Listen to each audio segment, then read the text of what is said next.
First, of course, we should thank Huang for giving the talk. I asked some of you, maybe Xiao was supposed to be there but didn't make it. I asked some of you guys to be present actually in Huang's presentation, defense, I mean. But none of you guys made it. So this is a make up in some sense.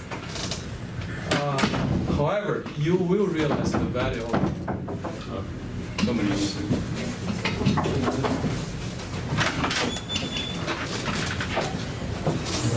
However, you cannot regret this thing. You're going to realize the value of sitting here today. This is the best talk I heard actually during my past 5 years. To be honest, also some other community members said the same things. And also, just new actually, maybe 10 minutes ago, you also got pretty good feedbacks from the interviewing companies, those people already working in companies like for a long time. I mean, of course, there is some research, maybe some math and some statistical knowledge and tools, but I think the presentation skills is definitely something everyone can learn a little bit from. Okay, just get started. He has very good control of time, but today we don't have such a requirement. Yeah. You can just talk as you please. Okay. I mean, it's like 30 minutes. Sure, no problem. Yeah. Whenever this opens. This computer is always slow. Yeah. I remember once I was teaching in this classroom, it took me maybe 10 or 15 minutes to download everything ready. So how's your guys' semester? Everybody's having a happy time, right? Oh, also congratulations to Zhifeng, who got 2 offers. Oh, wow. Great. Well, the biggest thing should go to Huang. Everybody knows that. But he's really the top student in this sense in our department. I really, really wish everyone can watch the video afterwards to learn something from Huang. I think he's a better presenter than me. Honestly, yeah, I think so. Maybe I can try Maybe saving this use- as like a PDF or something. Yeah.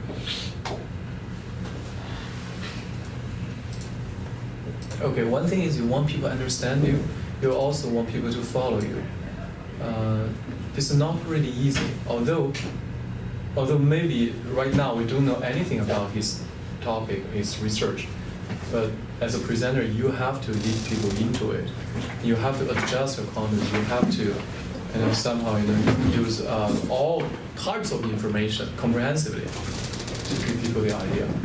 That takes time. It takes practice.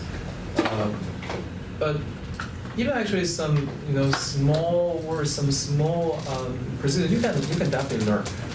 Okay, and if you guys learn a little bit, I'll be happy to that. Actually, this is really the last opportunity. Does anyone have their laptop or something? Maybe we can try We can that. change the I don't know. computer to your laptop maybe. Because this won't even convert to the... We can restart it and then try to use the computer at the same time. I don't know how to connect it to the... Computer probably is pretty outdated, and so it doesn't really. I mean, you guys should go. I will just restart the machine. Let me eject this. Oh, okay.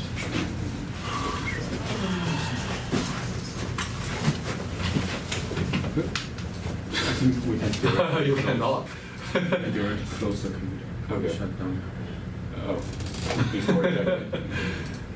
I need to talk with James to replace the computer. Log off. Try to log off and maybe it'll let me shut down. Won't even let me Open log off. Task Manager. Close. Oh, there. Oh, okay, I think it's better still to restart it. Yeah. Well, there wasn't even an option to work. Oh, here we go. Restart.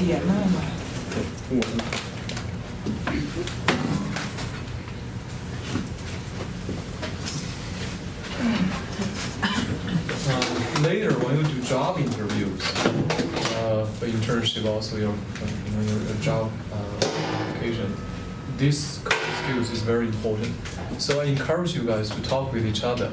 For example, you can use the whiteboard to talk about your research. This is especially true for some students. You have to use the board to talk. you have to, throw away your nose, your slides, just like, just speaking to everyone about your research, introducing this thing to everyone.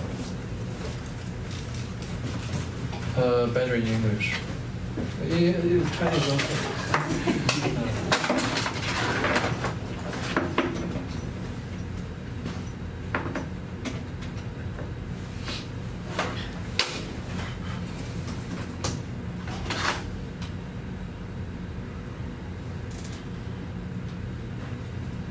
We change the source. Zero changes. Very good. Oh, there we go. Still the same thing? You can just plug it in here. But you're still stuck there, so I think use mine instead. Yeah, you can just. Do you have PowerPoint? Yeah. This one? Yeah. Much faster. You can just use like. Yeah.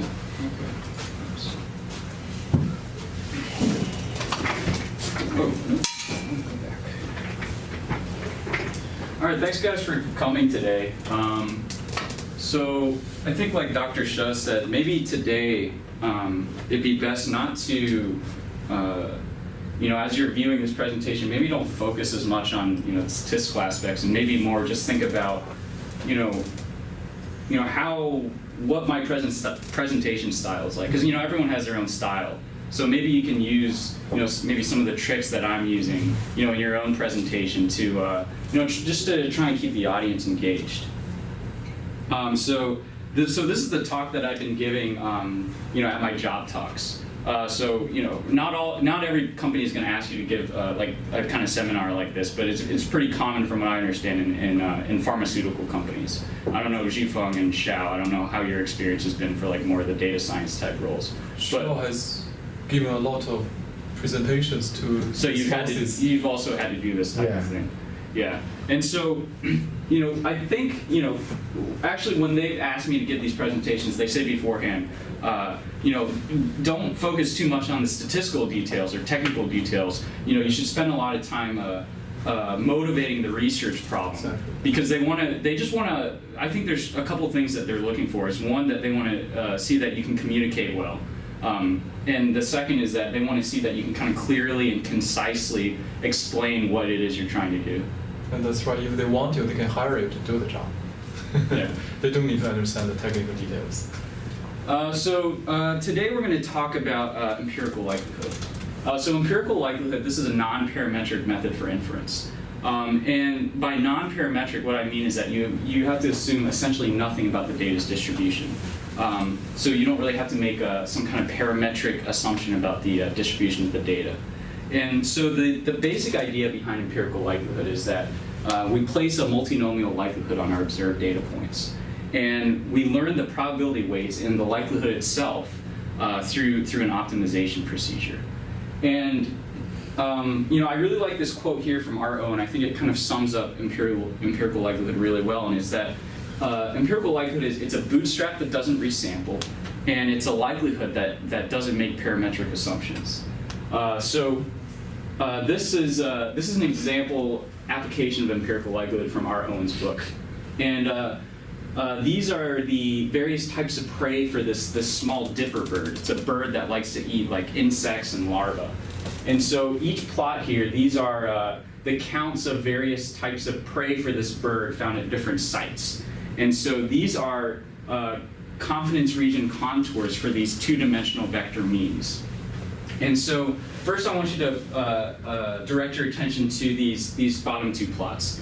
So these are the confidence region contours constructed using normal theory, or the normal distribution. And you notice that these are ellipsoids. And we expect that, right, because it's from the normal distribution. But if you look at these top two contours, these are constructed using empirical likelihood. And so, I think it's really interesting here that it seems like these contours are kind of taking on the shape of the data, right? And so, the way I think about empirical likelihood myself is that it's like a data-determined method for likelihood-type inference. Okay? Okay, sorry, just hold on. See, this is the big difference between Huang Song and Yorla.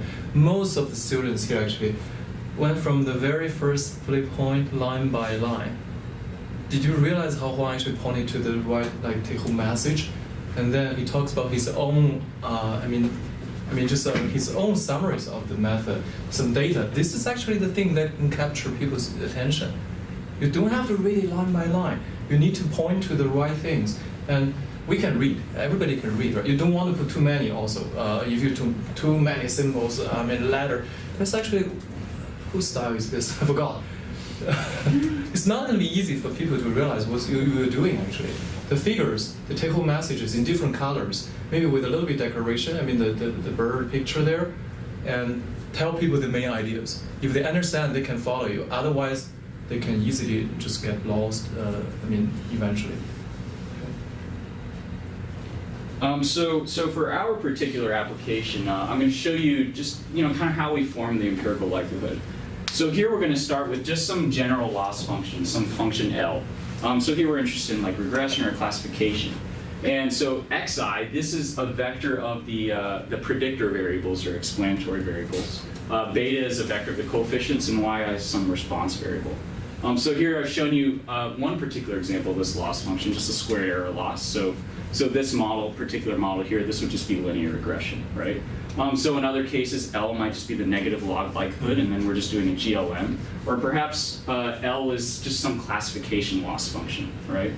And so what we can do is from here, we just take the partial derivative with respect to beta. And then so L prime here, this is the grading of L with respect to beta evaluated component-wise. And then we can form the score equations. So also, sometimes we'll hear these referred to as the first order conditions or the estimating equations.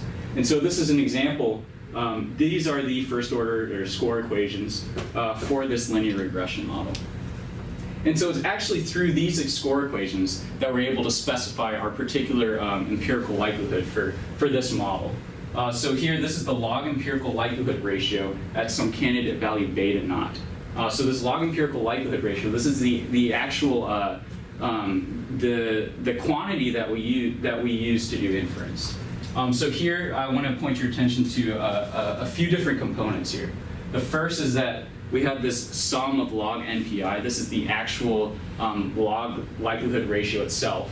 Then we have these two constraints here on the probability weights, the PIs, and these just specify that these are in fact probability weights, right? And then this is what's known as the structural constraint. And this is where we bring in these score equations to specify the particular model that we're interested in. And so what I mean here by this candidate value beta naught is that we're supplying some vector at certain fixed values into this maximization problem. And we're actually testing a hypothesis of this type, okay? Just another comment. Some of you guys tend to use a lot of symbols to show the details. But I think Huang Zhi made a good example. Some of you guys probably would say, examples, regression, classification. You don't have to write it there. He also pointed out, actually he said with rigor, L prime defined component-wise, and he also pointed out the extensions, for example, these general estimate equations.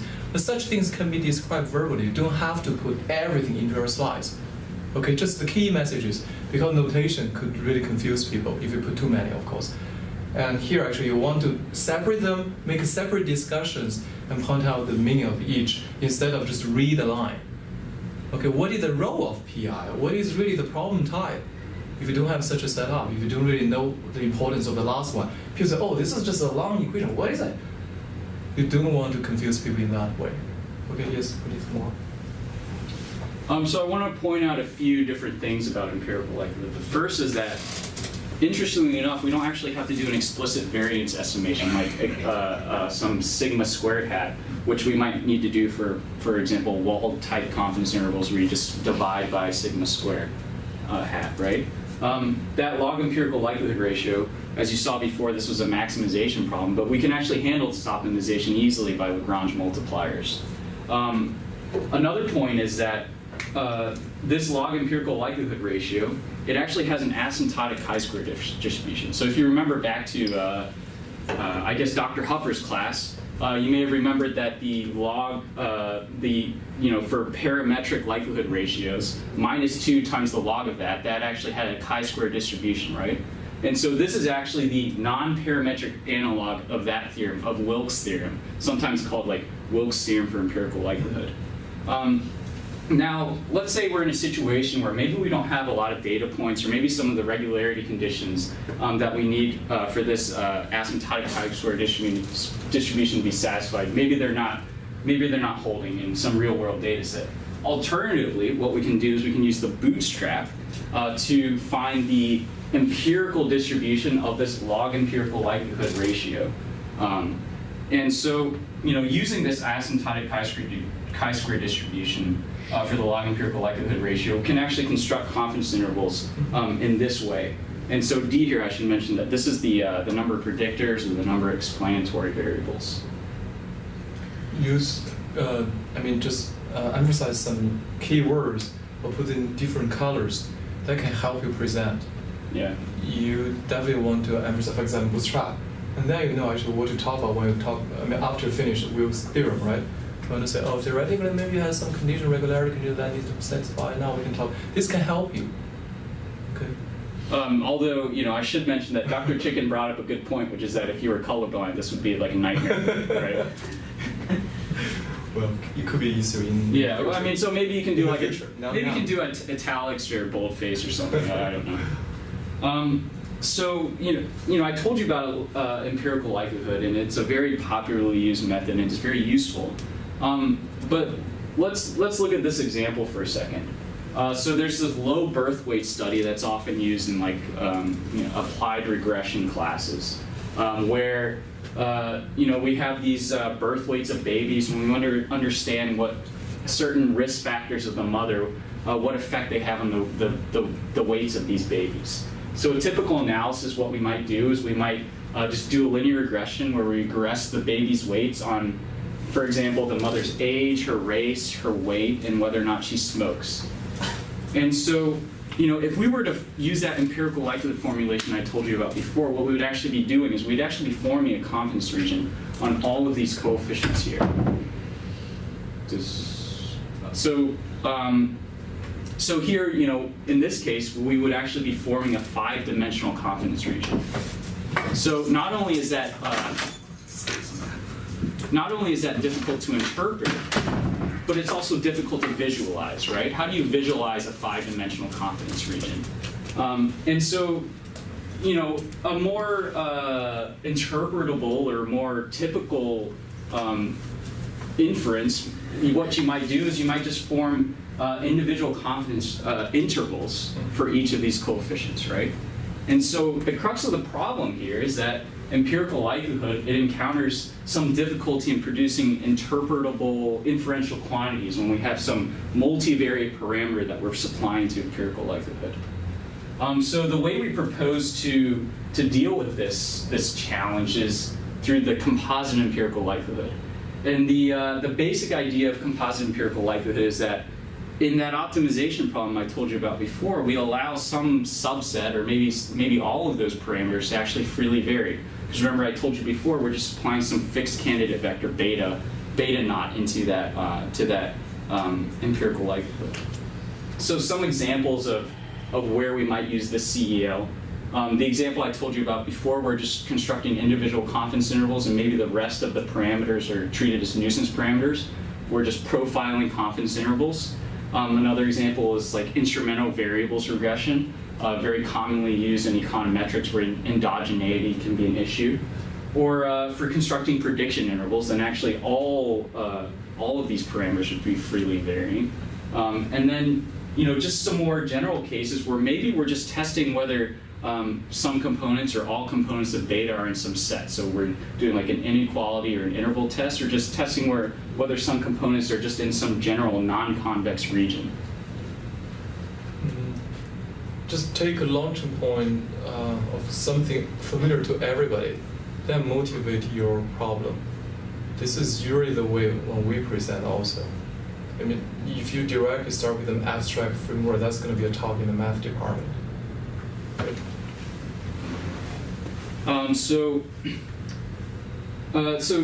CEL is nice because it's the flexibility to extend empirical likelihood inference to maybe some more situations in which we're actually interested in. But we think that there's really three main challenges in doing CEL. The first is that the CEL problem actually becomes a non-convex optimization problem. Now there's this nested algorithm that is really the only method that we've seen in the literature to deal with this. But this nested algorithm diverges very easily, and just in general, it's not numerically stable and it's not very flexible to including all those composite tests that we want to do. Now, the second point is that there's really no general form for these composite tests.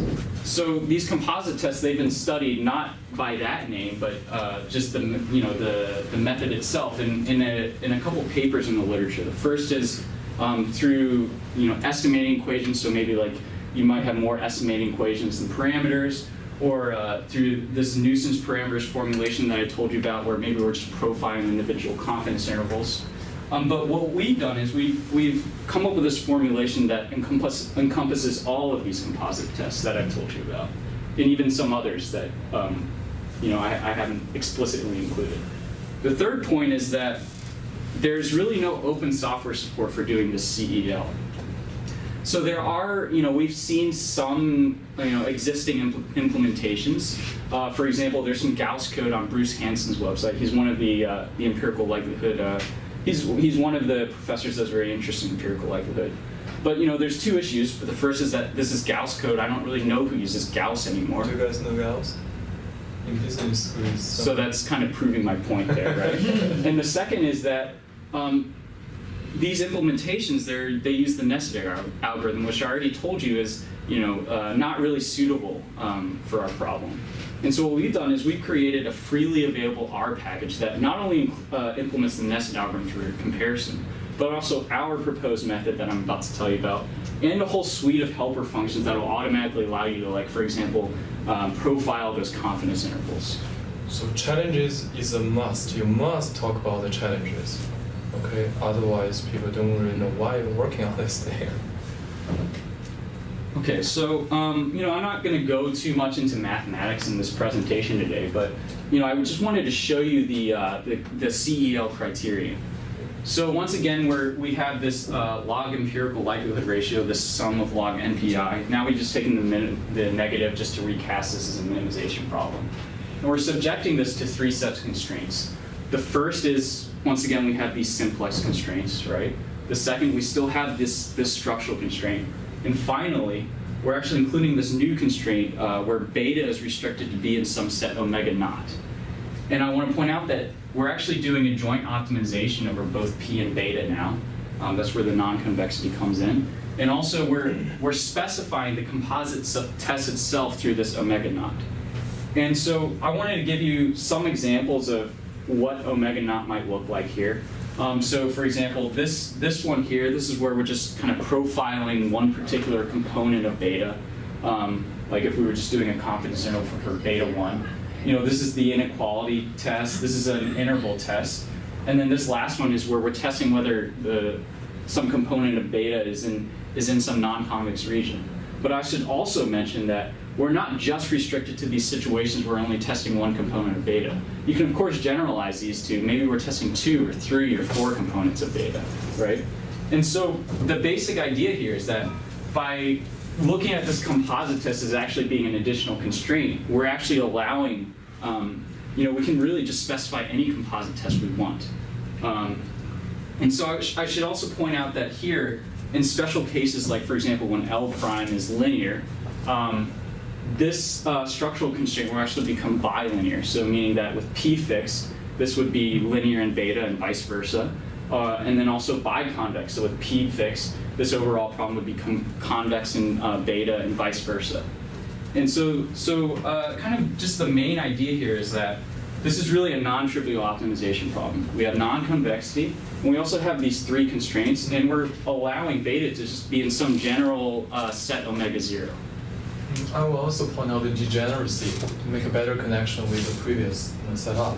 So if omega 0 is a singleton, it's a single point, beta is a vector, okay? If beta, that means this omega 0 just has a single point, what would happen? Go to the imperial likelihood. Exactly. If you have omega 0 containing just a single point, then the second constraint, so-called structural constraint, has beta fixed. You don't have to optimize over beta. But if you write out the full problem, you actually have two unknowns. And when Huang actually talked about L prime being linear, you can think of a special case, for example, regression problem, and then L prime is going to be linear, right? So our proposed method for handling this CEL computation is the bilinear algorithm for composite empirical likelihood, or BICEP. So Dr. Shud told me that he actually didn't know what this word BICEP meant. So for those of you who don't know what the BICEP... He came up with this thing. I didn't really. I mean, this acronym is definitely made by Huang. Well, so I just want to point out that BICEP. This is a word from English. This is our muscle here, right? So whenever you, if you take away one thing from this presentation, I just want you to remember Arnold's muscle here, right? Because our algorithm is strong like Arnold, okay? And so the basic idea here is that we want to harness this bilinearity and biconvexity in certain special cases of the CEL problem. And what we do is we form an augmented Lagrangian, and then we use alternating state-of-the-art optimization techniques for this P beta optimization. And so what I want to point out with this algorithm is it's a flexible and modular algorithm. So here, this is just an overall pictorial view of how the algorithm works. So first what we do is we form the augmented Lagrangian. And so here I should point out that UI, this is just n times pi. And the reason why we do that is because these would be of the order 1 as n increases, so it introduces some additional stability into the optimization. So if we just focus on these first two terms here, this would be like if we're just forming the Lagrangian just to satisfy that one structural constraint, right? So the augmented part here comes in the fact that we're including this additional quadratic penalty on the augmented Lagrangian. And so there's two additional terms in this augmented Lagrangian. One is this gamma, which is just the Lagrange multiplier, the dual parameter. And then rho, which is just this is the penalty parameter, so it's like step size. And so the way the algorithm proceeds is that, let's say we're in one particular iteration here. What we do is we fix this augmented Lagrangian, we fix it, the beta and the gamma at the previous iterates, and then when we minimize it with respect to the weights. But you have to remember that we have that simplex constraints on the weights, right? We didn't include it in this augmented Lagrangian. And so what we do is we fold those simplex constraints into the actual minimization that we do for the weights. And the method we use there is entropic descent, so which is just a special case of mirror descent. And the reason why we like to use that is that we can actually automatically satisfy those simplex constraints. Then we move on, and with P and gamma fixed at their most recent iterates, we update the coefficients. So we minimize this with respect to beta, but of course you have to remember that we have this omega 0 constraint. And so depending on not only the form of L prime, but also the form of omega 0 itself, we have a lot of options for how we do this particular block here. So for example, let's say L prime is linear, and then we have some affine constraint in omega 0, like for example that profile likelihood case I was telling you about before, then we can actually find a closed form solution to update beta. In other cases, we might just be using like projected gradient descent if for example, omega 0 is like that inequality or interval test. But really the point is that we have all of these options to update the coefficients, so it makes our method very flexible and able to adapt to different models and to different forms of composite tests.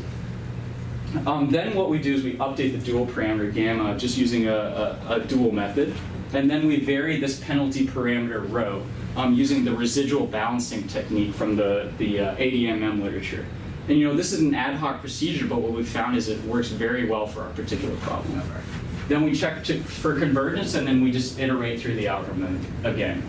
And so I want to break from the presentation for a second and point out that for my job talk version of this, I kind of fold together quite a bit of information in this slide, just because people generally, they don't have much of a background in optimization, people that I'm talking to. So really, I just provide a very, very high-level view of what the algorithm is doing. And then I have some reserved slides later on so that, if they want to ask questions about, hey, what's entropic descent, or what, tell me more about how you do the coefficients update, then we can talk about it later. But generally, they just want to see maybe just a picture like this or something like that. Yeah, that's a very good strategy. You can have some backup slides. When we introduce this algorithm, maybe people don't really need to learn all the details right now. I mean, you can have some actually slides prepared for their questions. So wow, you're well prepared. It's also going to be good.